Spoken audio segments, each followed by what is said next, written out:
Welcome to the HuntLeague podcast, where we share hunting stories from the field that help pave the way for others to follow. To finally get to hang my tag on a blacktail, like that was definitely the pinnacle of the season. This is your host, Jared Newman. Let's get started. All right, welcome back to the HuntLeague podcast. Today, we are interviewing finalist number 204 for the 2025 Outdoorsman of the Year. We have Cody Manzi from Oregon. Some of you guys are familiar with him. He is a previous league champion, winning a spring turkey league just a couple years ago. Cody, welcome to the podcast. We are excited to hear your story. Go ahead and tell us a little bit about who you are. Yeah. Glad to be back on. Like you said, Cody, I'm from Albany, Oregon, so kind of the heart of the Willamette Valley. As mentioned, I won the Turkey League back in 23 with just a banner year for hunting turkeys over here. First time killing 3 birds. It was blast. Yeah, but you got that one like color phase turkey, that was which the just next year. was. That was 24. Was it the next? Yeah, that was the next year. Oh my! And then married, 2 kids, a 3-year-old, almost 3-year-old daughter, almost 1-year-old son. I'm a firefighter paramedic in the next town over. Mostly an adult onset hunter. I grew up hunting birds, ducks mainly, chasing quail around a little bit, and then another HuntLeague member, another finalist, Cody P, got me into hunting turkeys with him and his family back in middle school, I think. And then we all lived together after college, and we're a product of the born and raised generation. And so we started chasing elk, and it has taken off from there. Yeah, it has taken off. And I've gotten to experience a little bit of your progression over the last couple of years, just watching you inside the app. It's been super fun because you've had a lot of firsts. Yes. And I think this year takes that firsts for sure to another level. Yeah. Well, we're going to dive into several of those first. But when this year started, this wouldn't have been a year that you would think that you're going to be standing here today doing what you're doing. So tell me about the start of your 2025 and help set the stage for that. Absolutely. And then everything else is an overcome story. So give us a little backstory. Yeah, so this 2025 season was the year that on paper shouldn't have ever happened. January 22nd, officially, of 25, I was diagnosed with testicular cancer. About a week prior, my wife and I were actually on our anniversary trip, and I noticed a lump. Didn't say anything. Found out, I don't recommend not saying anything. Don't ruin the trip, but then, mention something when you get home. I'm still in trouble for that. So being a paramedic, I had a good idea of what was going on, but obviously need to get diagnosed. So I had to work and then schedule lined up. I text her in the morning. I was like, hey, I'm going to just head into the ER, get this whole thing checked out. So 4 or 5 hours later in the ER, a very solemn looking doctor comes in and starts to give me the let me down easy speech. I said, hey, I'm pretty sure I know why I'm here and I'm a paramedic. Just shoot me straight. And so he goes, all right, it's really likely that it's cancer. There's a mass that's, it was like 4 centimeters by 3 centimeters. Wow. It's got its own blood supply. All of this is bad stuff. We can't say for sure. He goes, but you have an appointment tomorrow with urology. They're going to call you. If they don't call you, you have an appointment tomorrow with urology and show up at their office at 10:30. I was like, okay, normally it takes a minute to get into a urologist's office, so this is not ideal. So next day, go in, and the doc was like, yep, saw all your stuff. We're going to treat it like it's cancer until it's not, because I've never seen scans that look like this that wasn't cancer. He goes, how does the 28th sound for surgery? And I foolishly was like, well, let me check my schedule. I guess it doesn't matter. That 28 sounds great. Yeah. Hey, just so you know, clear your schedule. Yeah, don't care. Exactly. He's like, wait a minute. No, 28 sounds great. I will make whatever work. So that started a whole cascade of stuff that I wasn't expecting to start the year with. And so get the surgery done. Everything goes fine. And then it's kind of a waiting game. They send it off to get biopsied, and you get blood drawn, stuff like that. And 2 of the 3 cancer markers that they look for, I had, and both were high. And so a couple weeks later, get into an oncologist. He's like, yep, this is what we got. Here's what the biopsy showed. Here's the type of cancer. He goes, we can't determine staging yet until we do another blood draw to see where your levels are at. After the surgery, but before the appointment, I had a full head-to-toe CT scan just to see if there was anything anywhere else. And there was a couple spots in my lungs that they were a little bit worried about. but they weren't very big, and it's also very atypical of testicular cancer to spread directly there. The nice thing about testicular cancer is it's super predictable. Starts in the testicle, Okay. goes up into the lymph nodes in your abdomen, and then it spreads from there. Like it does that every single time. Okay. And so, Sounds terrible. Yeah. You said that's the good thing. It's a good thing though. And so like lymph nodes, everything was fine. Nothing was an abnormal size. And then about 3.5 weeks after my surgery, my blood levels started to drop for the 2 different protein markers. Okay. So in about 5 weeks after I went back, I dropped all the way back down to normal levels. So I have a blood draw every 3 months and a CT scan every 6 for the first 2 years. So I've already completed a year of that. I actually have an appointment next week with the oncologist for the 1 year appointment. But super frequent blood draws and stuff like that. If something ever pops back up positive, I just immediately hit 3 rounds of chemo, and they're super successful with remission after that. Well, talk about getting kicked in the nuts right at the beginning of the year. I mean, like, not cool, bro. Going into the year, everything that you were thinking of planning in the hunts in the fall, I mean, everything gets tabled. Yeah. So how did that like impact and affect your mindset as you kind of started going into the spring, as you start kind of recovering? Of course, immediately after the surgery, because it's a very invasive abdominal surgery, I'm like 6 weeks, 20-pound weight restriction. And so that was tough because like I was working on it a bunch. I'm now off work for about a week. And then luckily they actually let me come back and work light duty, because on top of all of that, my wife was at that time about 7 months pregnant with our little guy, Bo, kid number 2. So just about the time that I get my weight restriction cleared and get back to work, we're back in the hospital to have a baby. Yep. Life continues. Yeah, life still continues. So my year went from like we had been planning to potentially go back to Wyoming to hunt again. I was looking at trying to figure out, am I going to do archery elk? I was wanting to do an archery antelope tag here in Oregon. Ironically, I was looking at buying my first like new bow. I'd only ever bought one bow, and it was from a buddy. And so I was like, I've been saving up for 5 years to buy a bow, and I was like, this was the year I was going to do it. And then you have abdominal surgery and you can't draw a bow. I did end up buying it eventually, back at the end of August. So I did not archery hunt because I didn't have time to shoot it. Yep, that makes sense. Yeah. So the hunting plans all took a seat for a really long time till we figured out what treatment was going to look like.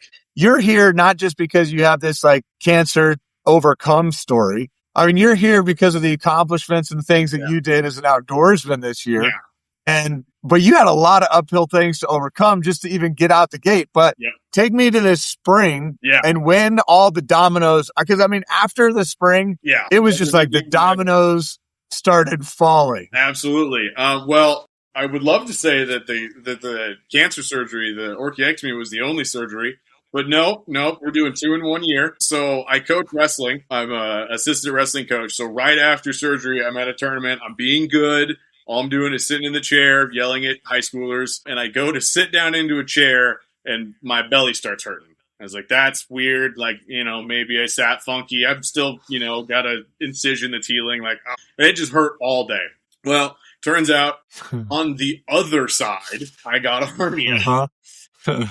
So, wife has baby. 2 weeks later, I'm back under the knife. The options were like, hey, if it doesn't bug you, you don't have to worry about it until it becomes an issue, or you could schedule it for this summer, this fall. I'm like, well, I'm going to try and hunt if I can, and I'm off for 6 weeks for baby leave. The recovery is 4 to 6 weeks. Like, if we don't get this done now, I'm not coming in until it's an emergency, because, we're all guys. We're not going to go to the doctor willingly. So 2 weeks after we have our second kid, I'm back under the knife, back for another abdominal surgery, 6 more weeks of weight restriction, or 5 weeks. I talked the doctor into cutting me out a week early so I could go back to work. So I finished in May, and so I thought turkey season was shot in Oregon. Turkey season opens April 15th. So I lost the first 3 weeks of Oregon's turkey season. But my dad had shown interest in turkey hunting the year prior, and I'd taken him out with me, but he hadn't bought a tag or anything like that. So this year, I'm like, all right, mission is to get dad a turkey.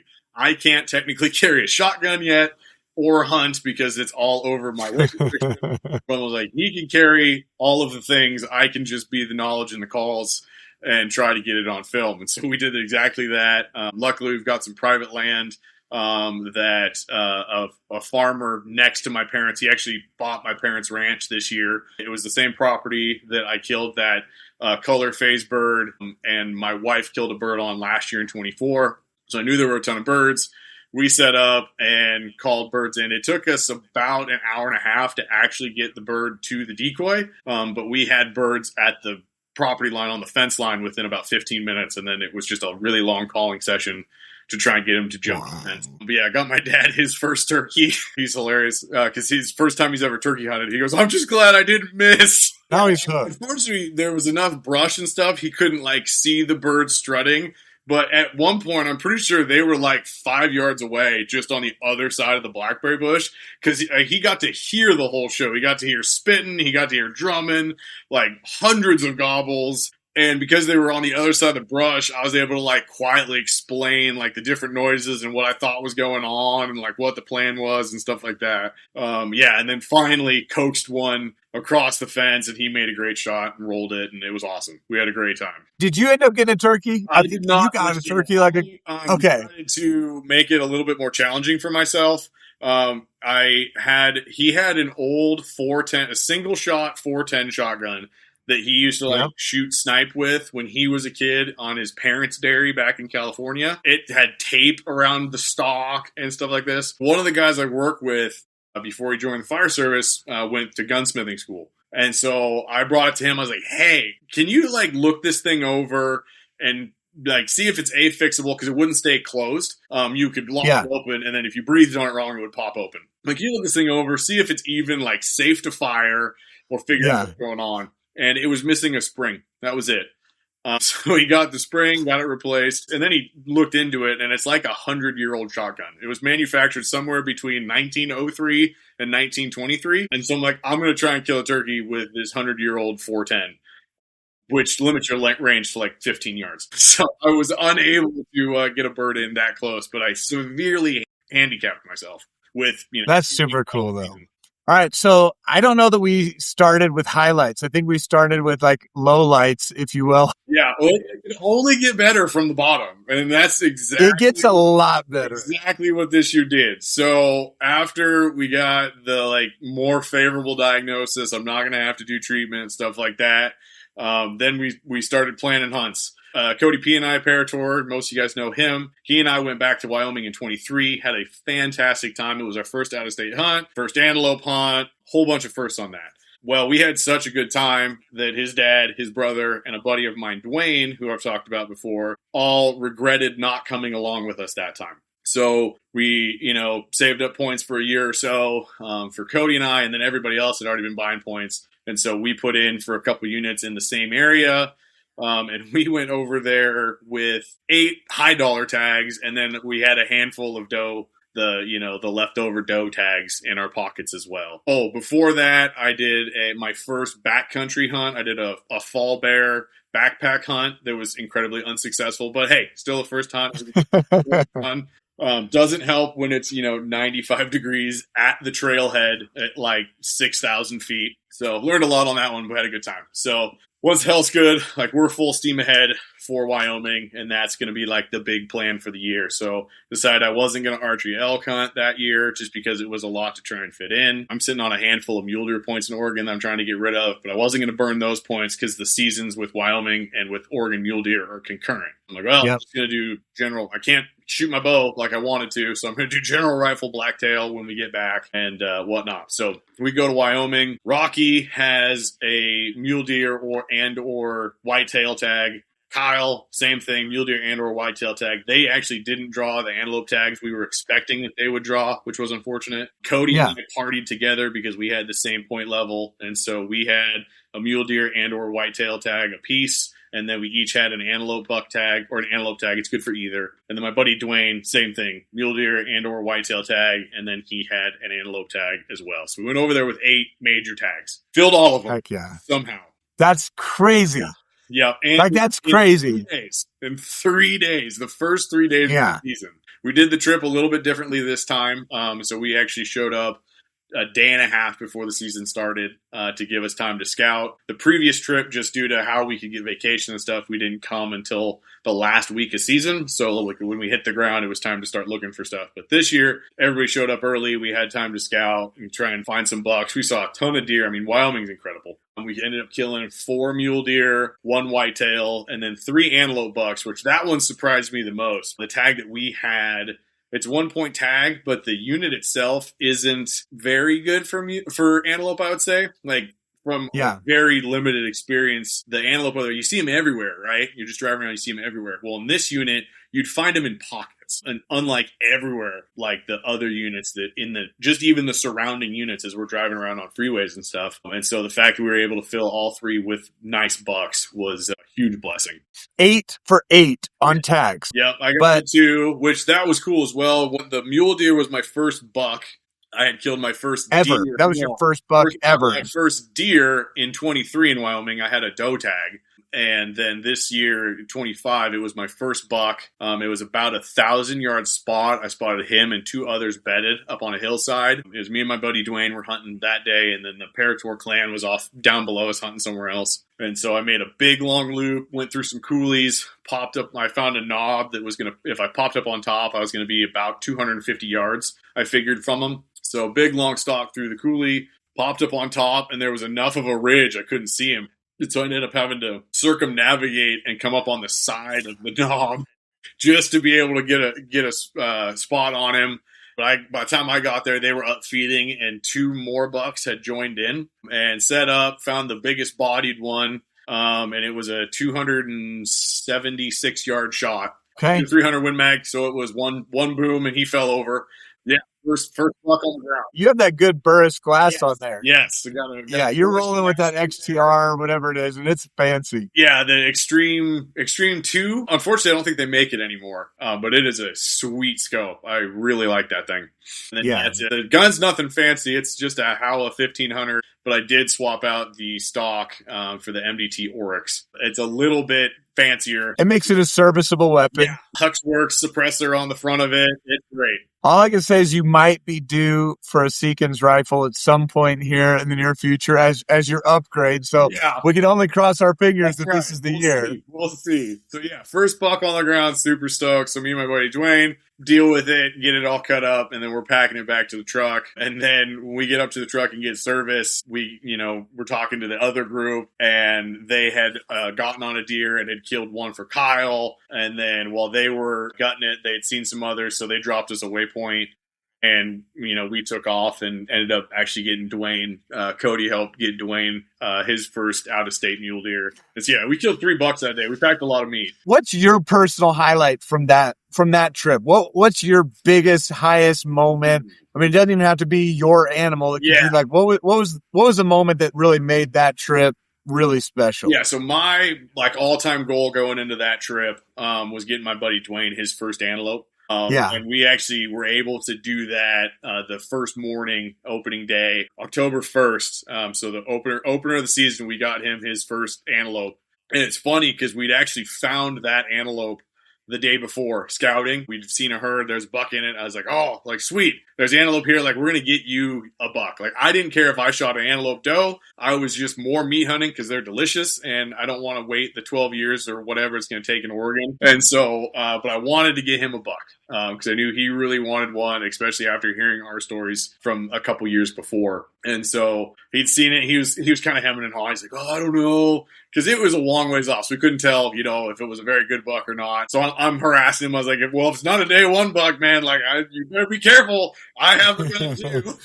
Well, after the morning's mule deer hunt, he and I bombed over to the property that we'd found that antelope on opening day and got on the herd pretty quick, was making a stalk on them, and we dropped into a coulee where we couldn't see them. Well, they moved and actually ended up in the coulee with us, which I didn't expect. So we come around a corner, and at 100 yards, there's a herd of antelope just staring at us in the draw, which is very un-antelope-like. So they, of course, take off, and I thought I had an idea of where they went, so we make this big loop, can't find them. So we're actually walking back to the truck, and they just come bombing out from behind this knob that we'd just been on top of. I don't know why we didn't see them or where they were hiding. They come bombing out at a dead run. And I'll stop, out in the middle of this flat. And I was like, okay. I'm like looking, I was like, hey, I found him.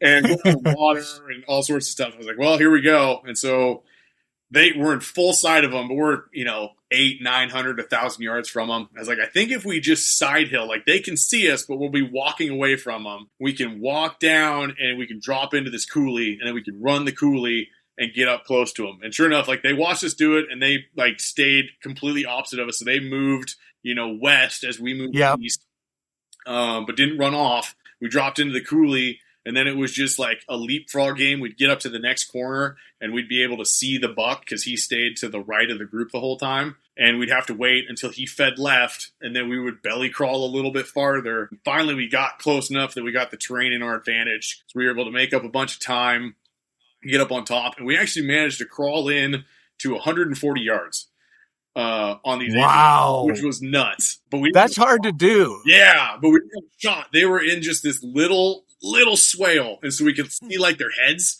through the sage. And so we're like trying to like pop up to get a view and stuff like that. It's funny, he's actually he bought one of those rider bipods. Heck yeah. Yeah, so he really liked that thing. So he was able to like elevate himself from prone a little bit more, trying to get a look at the body so we could get a shot. And eventually they kind of picked us off, and they started working to the right, but they worked up onto a knob that was in front of us, 194 yards. And most of the group ran through, and the buck and 3 does stopped on the knob. And I ranged it, and I didn't even tell him the range. I just told him what to dial because I didn't want him to get in his head. I was just like, 1.2. He was shooting mills, so it was, higher number. Yeah. I was like, 1.2. He's like, okay. And I was like, no shot. There's a doe behind him. That doe took like 2 steps. And I was like, clear. Boom! But he made a great shot, but that thing ran like 160 yards, which was nuts. Yeah. And so it jumps, the whole herd runs off, and they run out of sight. And so we both jump up and just start running across the stage to try and see them. And the herd comes out to the right.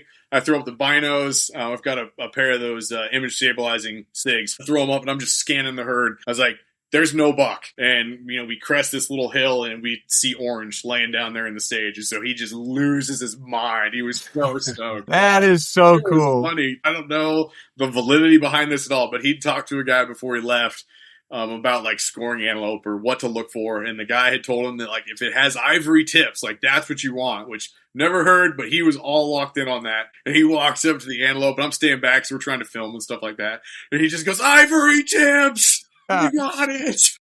That is too cool. It was fun to get him that antelope because that was the big goal. Come on now. Yeah. All right. But your season doesn't end there. No. I mean, got the mule deer. That's the highlight of Wyoming. Yeah. On day 3, I went out on a solo antelope hunt and got my own antelope, which was super fun to do completely solo. That was another crazy long stalk. Pulled up to the same property that my buddy Dwayne had killed his on. And I was going to go to the back of this property and get on some state because we had seen antelope back there, and pull up to this gate. And because the property itself is divided by this ridge, so it's 2 valleys. And so I pull up to the gate on the bottom of the ridge, and through the windshield, there's a herd of antelope where we've never seen antelope before. So throw the barns, like, that's a buck. That'll work. And it's like blowing 25 miles an hour wind. Like it was just getting wind. There was a storm system that was blowing in. So like we were trying to get everything filled by like day 3 or 4. Because we knew it was going to rain and we didn't know what the roads were going to do. And so park the truck, grab all my stuff, make this super long circle stalk, like constantly check. Because I was in view of them the whole time, but I had the sun to my back. And so they didn't ever see me, dropped into a coulee, ran the coulee system, popped up on a knob, and I was 150 yards from the group. He was hard quartering away. I just settled in, boom, pancaked him. And then, then it was one tripping out an antelope. And what number was that? Because I know you got the 3 deer the day before, and the series of 8. That was number 7. I was going to say, was that the last animal down on the Wyoming trip, or it's either 7 or 8. So ironically, and I'm sure you'll hear it here when you interview Parator, but he and I killed our antelope within minutes of each other on 2 completely opposite ends of the unit. He was up on another piece of private that he secured. He was able to take his boy Kate out, and I won't get too much into his story because he's super excited about that. But yeah, it was like minutes of each other. we each killed animals. So I'm not sure who's hit the ground first, but it was 7 or 8. That is unreal. Yeah. Okay. On the heels of Wyoming, you finish up Wyoming, Yep. You head back to Oregon. Blacktail time. And blacktail Blacktail. has been the bane of my existence for the past 5 years. I've had more than 5 blacktail tags in my pocket, but the last 5 years I've actually put a solid effort in. And last year those freaking deer broke me. I spent the entire last week of the season, last 7-8 days of the season, which is almost to the rut. They say it's peak time to find them. And I found 20-something does. You ask anybody, if you're hunting blacktail in November, if you can find does, just sit on them. That's where the bucks are. Find a buck. The bucks are coming. 25 does and couldn't buy a buck. And I wasn't even being picky. I just didn't want to kill a spike. That's the only thing. I was fork and horn or better, and I will happily shoot a fork and horn. So I'm looking for my first blacktail, first buck in my home state. I'm born and raised in Oregon. I've not lived anywhere but the Willamette Valley, other than a brief stint in Eastern or Central Oregon for college, and I didn't hunt when I was over there. And yeah, could not kill a buck last year. Hadn't killed a buck previous, but last year, put in a ton of effort. It broke me. I had identity crisis. That was bad. I was I'm fucking hunting. I'm not doing this because I work so hard and nothing's happening. I'm doing wrong. I get that. Was worried. I'm selling everything. Never again. I refuse. Yeah, it was rough. I was broken at the end of last season, not filling the tag, especially after finding all these does and doing everything seemingly right. It was just that 10% luck piece that I just could not get. I'm putting in all this work, I just can't get the luck. The year prior, and not only did I have a buck tag, I had a doe tag that was valid in that unit, and you have to draw doe tags over here. And I hunted 10 days and didn't see a deer. I only hunted that unit because I could kill any deer I saw and didn't see a deer. It was rough. This year, I hunted a different area and, actually, and I'd done e-scouting stuff before, but I found a spot that I had e-scouted, went in there, and the first sit in this little draw, I see a buck. Or I immediately see 2 does. I'm watching them, nothing. Hear something down below me, and I'm on this 60-degree hill, and it's just kind of flat. It's all this reprod below me. Here's something right down below me. Throw the binos, and I see does, and they're just fooling around. And then one was very clearly a yearling, so last year's fawn kind of a deal. And she's just kind of messing around. Well, come to find out, now I know she wasn't messing around. She was getting chased by a buck because I watched them. They disappear from sight. Then they come back. I hear something else. I look down and I see the doe go through the circle of the binos. And then the buck just goes right through. And I was no, there's no first buck I've seen. They do exist. Yeah, exactly. They're real. And I remember he was just gone. That was it. He chased him off. I sat there for another hour, 2 hours, hoping they'd come back. They didn't. I remember texting Garrett Weaver hey, I found a buck finally. He's chasing does. Sam was I didn't blow anything out. Do I keep hunting that area or do I need to go look for something else? Because he ran him out somewhere. And he texted me back. He's no, I'd keep hitting that. Clearly he's in the area. As long as he doesn't get pressured, we're good to go.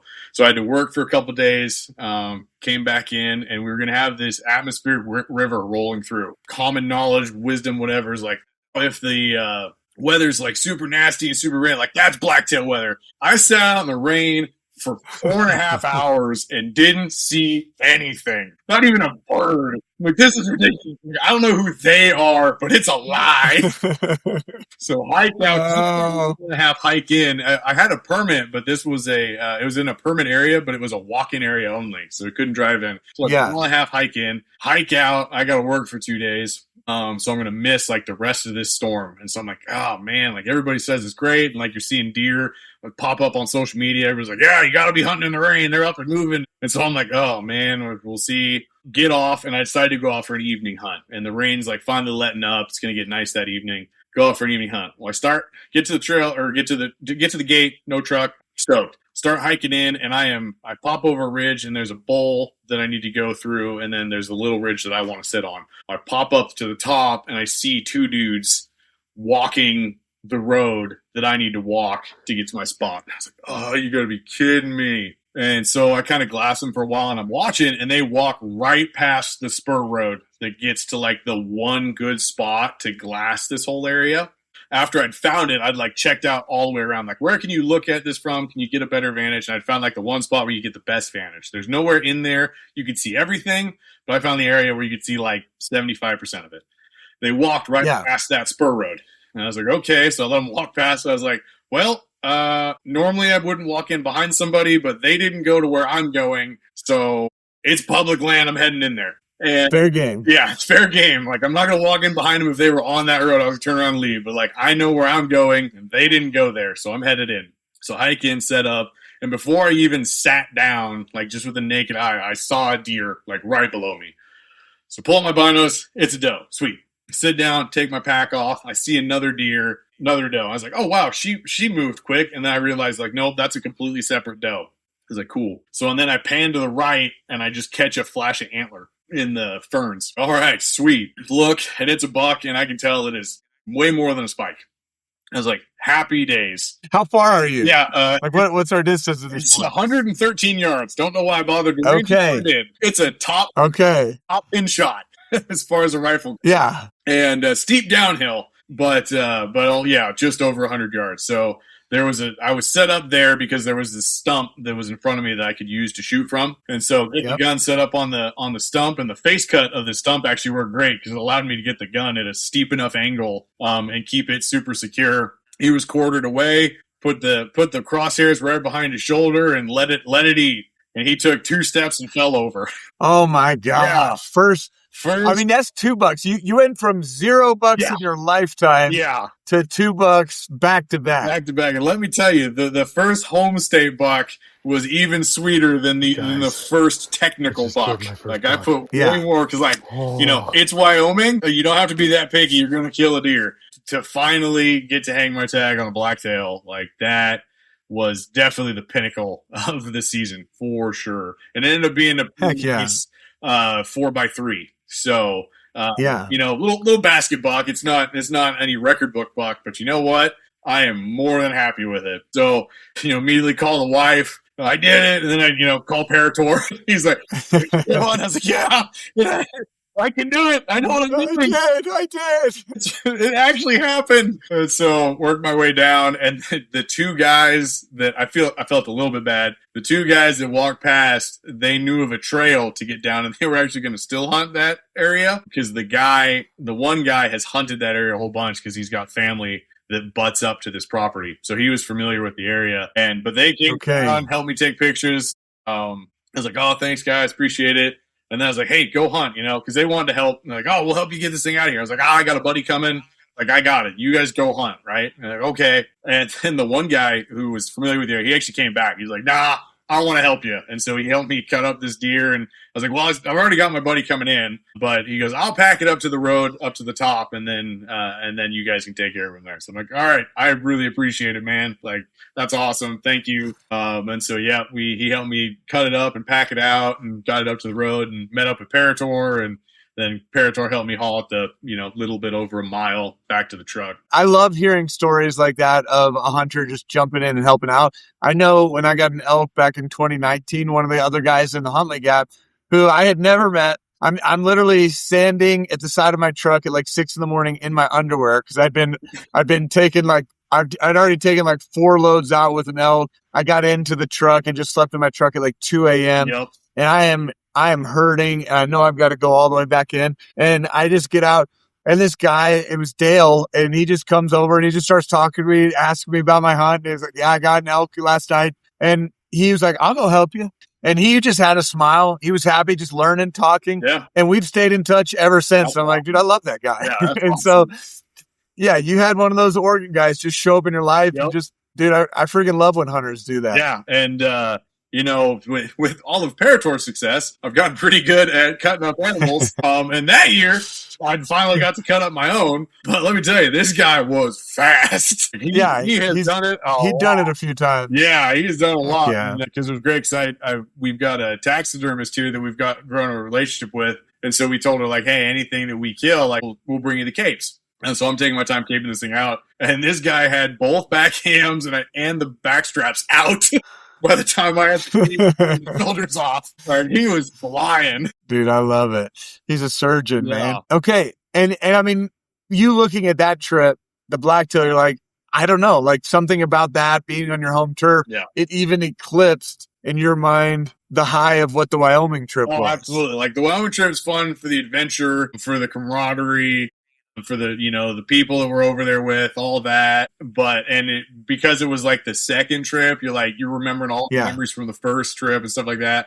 But like finally, like it all coming together on a blacktail, especially on a spot that, you know, this was the first year I'd hunted it. I e-scouted, like dropped a spot on the map, like, hey, this looks good. And then Parator had actually dropped at the same spot when we were talking about it. It's like, oh yeah, I have a pin there too.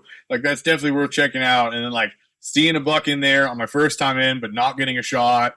And then just sitting in some nasty weather, not seeing anything. And then finally going back in and getting a buck killed in that area. Like, just such a relief. Yeah. Like, okay, I do actually know what I'm doing. And I was just missing that one little piece of luck in the right place, right time moment. Dude, that's so great. Yeah. Does your season end there? No, it does because according to your application, you to. still have another adventure. There's still a tag in my pocket. So in our area of the state, the elk have boomed, right? There's a ton of Roosevelt elk around. And they've all moved on to ag land, which the farmers are less than stoked about. So instead of paying government guys to go out and shoot all these elk or to trap them and relocate them, ODFW is like, okay, fine. Like, we're going to make a damage control antlerless tag that's good from August 1st until March 31st. So it is a super long season, but it's in units.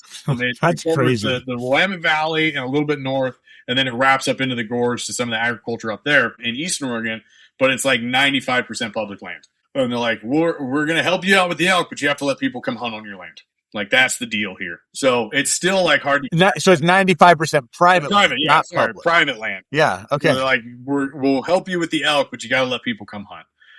Yeah, you've got to give them access. That my folks live, and so we've got some farmers and stuff that can go out there. So I've been bebopping out looking for elk.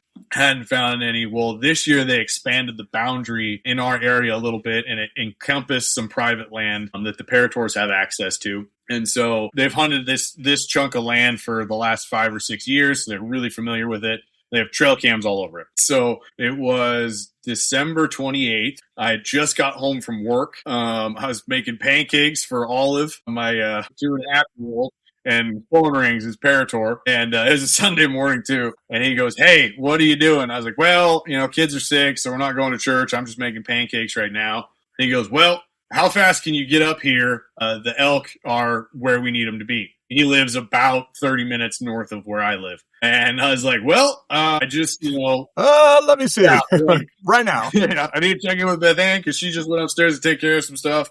And my mother-in-law was coming over for our Christmas dinner that night. So I already had plans. And I was like, well, let me check in and see. Like, I have a hard stop of like 4. Like, I have to be home by 4, but we'll see. So we're upstairs, ask her. She's like, yeah, go for it. I was like, I'll be home by 4. And she's like, okay. And I was like, here, I'll pull the stakes out, whatever. And then we'll be home. We'll make it happen. She's like, okay, so go running up there, meet up with him. We go in, make our plan. And the elk are bedded in this like kind of old growth for the area, but it's what we thought was a fairly open flat that's like 200 yards across. You kind of come in, it's this little draw, and they're bedded on this hillside. Well, when we got in there, it ended up actually being thicker than we thought. It's not like when you're standing there looking, it's not that thick. But when you try to like lay down behind a rifle or get behind a rifle on a tripod, suddenly there's branches everywhere and there's actually not that many shooting lanes. So we managed to bounce from tree to tree and get roughly 200 yards from where these elk are at. And we've like kind of gotten picked off by a couple, but they're not sure what we are. The wind's in our favor. And so we're just set up and they're milling around, and I find a shooting lane that some elk are headed to. And so I set up and just waiting. And of course, the first like 3 elk through this opening are all bulls, and it's an antlerless tag. But finally, a cow steps through the opening and stops. And so we put it right behind her shoulder and pull the trigger. Boom! I see impact. She lurches forward. Cody's like, hit. I lift the bolt to the rifle up and go to pull it back. And nothing happens. The bolt will go up and down and nothing. So it jammed. First time that's ever happened. Oh, no. So your cartridge is stuck in there. Yes. Yeah. I'm shooting hand loads because Paratorque, once again, got me into reloading this year. I've already killed a mule deer, an antelope, a blacktail, and done a whole bunch of target practice with these hand loads and never had an issue. Like, I was well below pressure. But yeah, this one just jammed, stuck. Well, Cody had that tag as well. So he's packing around his rifle. He goes, well, leave it here. We'll go. You can use my gun if you need a follow-up shot. And because he also had the tag, he had been paying attention to where the rest of the elk ran off to. And so he hands me his gun. We start making our way up, cover 100-ish yards, 150 yards, and we see an elk-shaped looking ball of brown fur laying there. Glass it up, like, yep, that's an elk. Her head's down, like, she's definitely dead. So luckily, she took 2 steps and fell over, and she just fell where we couldn't see her because there's a big blackberry bush between us and her. And so we confirmed she was dead, and then we were off to the races to go find the herd. We were going to try and double if we could because, why not pack out 2 elk when there's 1 elk to pack out? So he's like, oh. Yeah, why only do 400 pounds when we could do 800 pounds? Got it. Exactly. Now it's, on the mission to go find the elk for Cody. And sure enough, beauty of hunting suppressed, they'd run like 150 yards and had stopped just on the base of the hill. And now we have the high ground. So they were right next to the border of the property line.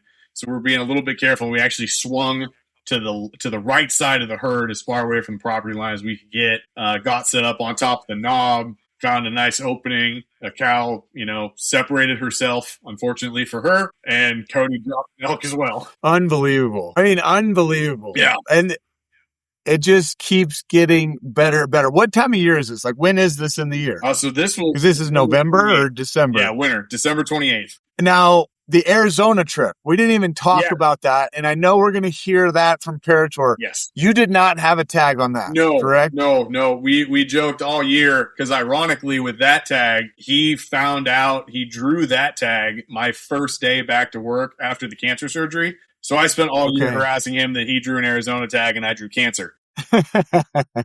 That's terrible. I don't mean to laugh. That's the worst. It's the worst. We're gonna joke about it. That's all you can. Good. That's awful. About it. So yeah, he had an incredible opportunity to go down and hunt Arizona. I wasn't going to miss that for the world if I didn't have to. The trip fell over Thanksgiving, so I owe my wife a giant IOU. But she let me go down there, and she held down the fort at home. And yeah, I got to go down there, and we were down there for about a week. We had 4 days of scouting prior to season opening. And then he done real quick in the season. All right. Well, just so the judges don't hear more of the overlap, and there's no way to not let those stories overlap because you and Cody are hunting buddies, and you both just had these epic years, both in your own rights, have different things that you had to overcome, as well as, different success. Oh, and in the spirit of first, that is my first elk. So that is year 8, technically, of elk hunting. I missed a bull last year archery hunting, or the 24 season archery hunting. And that was the first opportunity I've had at an elk to actually pull back and shoot.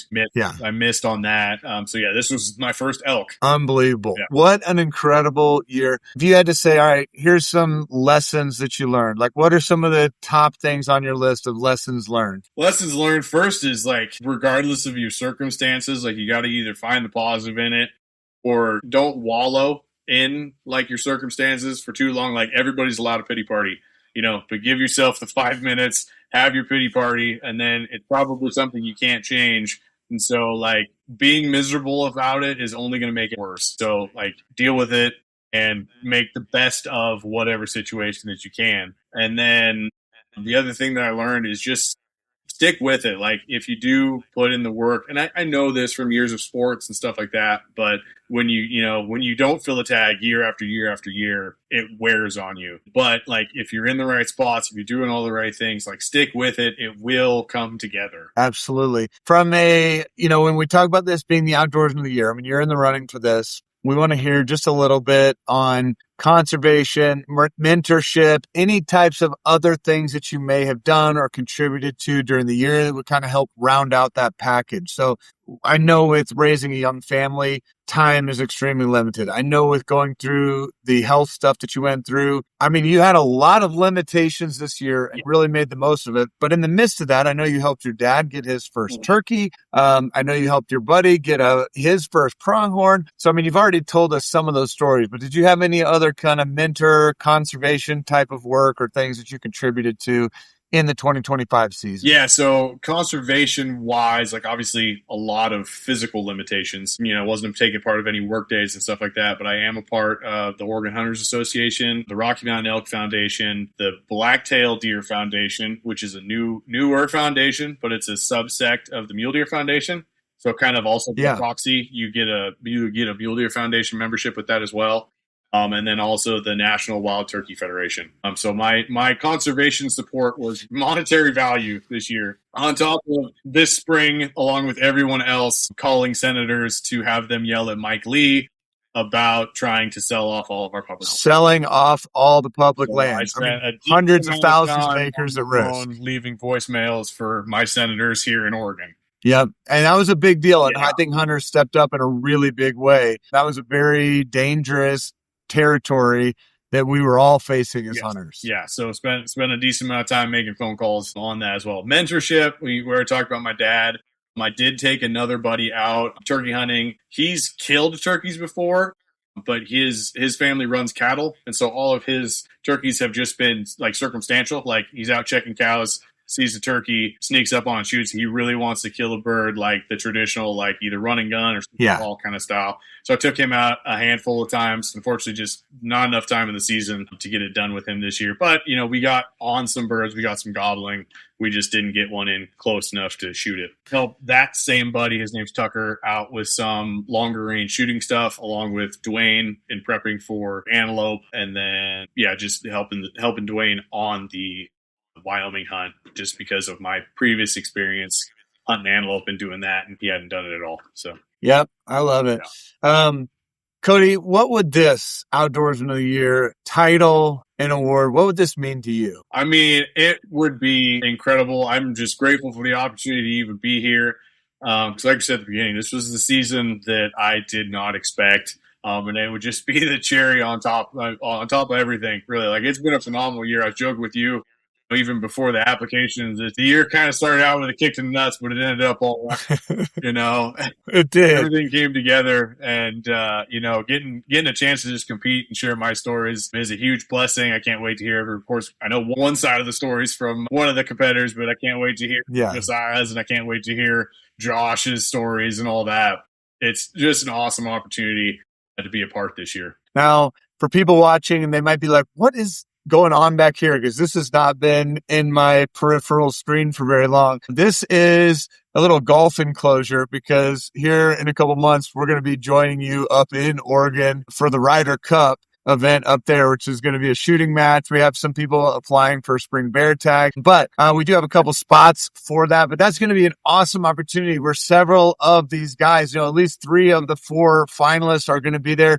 Josiah has a firefighting test that he has to take on the 15th and 16th. Oh, yeah, no, and he can't come. Yeah, otherwise all 4 of you guys as finalists would actually be out there at the Ryder Cup this year. But at the Ryder Cup, we're doing a Sunday morning golf thing. My golf game is horrendous, Cody. I just need to know, how prepared are you going to be? I know you're going to be prepared for the shooting element, but how are you going to be prepared for this golf element at the Ryder Cup? Well, we're competing for the bottom. That's what we're going for. There's got to be some points. My golf experience boils down to one horrendous top golf session. I feel like I'm a pretty athletic dude, 10 years of wrestling, a state title, some international competition, 8 years of football, state title there. But apparently you put a golf club in my hands and all of that athleticism just disappears. We are a baby giraffe on ice. It is bad. Yeah, that's how I felt. I went and tried to do a little bit of practice last night, and every ball I hit was boom, straight to the right. And I'm like, well, maybe I can do better at the shooting portion than I can the golf portion. But we are going to get to see guys like Garrett Weaver, Tucker Schmidt from Vortex. Those guys are golfers, and I'm going to have fun watching them. but I also don't necessarily want to be in their cart with them because I'll just like ruin their day. It's like, all right, Cody, we're going to have to figure out how you and I can get in that same foursome because it's going to be rough. Yeah. It's going to be real good practice, like shed hunting and stuff like that, because we're going to be looking for so many golf. Yeah. Who knows what we'll find out in the woods out there. Yeah. You know, sometimes you got to bring a mask and snorkel when you go to the golf course just to find where your ball is. Well, Cody, thank you for sharing your story from 2025. Is there any other moments or highlights or things that you kind of want said before we because I know the judges are going to have the opportunity to listen to this before the finals. Anything else before we wrap this up? No, I think we pretty much covered everything. Like you said, I apologize to the judge already. There's going to be a bunch of overlap for two of us, but what can you do? We've been best friends since middle school. But no, that's super special. The time to sit down. I appreciate the judges' time, taking times out of their incredibly busy schedules to be a part of this. You know, HuntLeague I've been a part of since I think 22, maybe 21. And it's just been awesome. Great community, you know, great group of guys. Learned a ton from everyone. That's how all these hunts have happened. That's how the reloading and the long range shootings happen.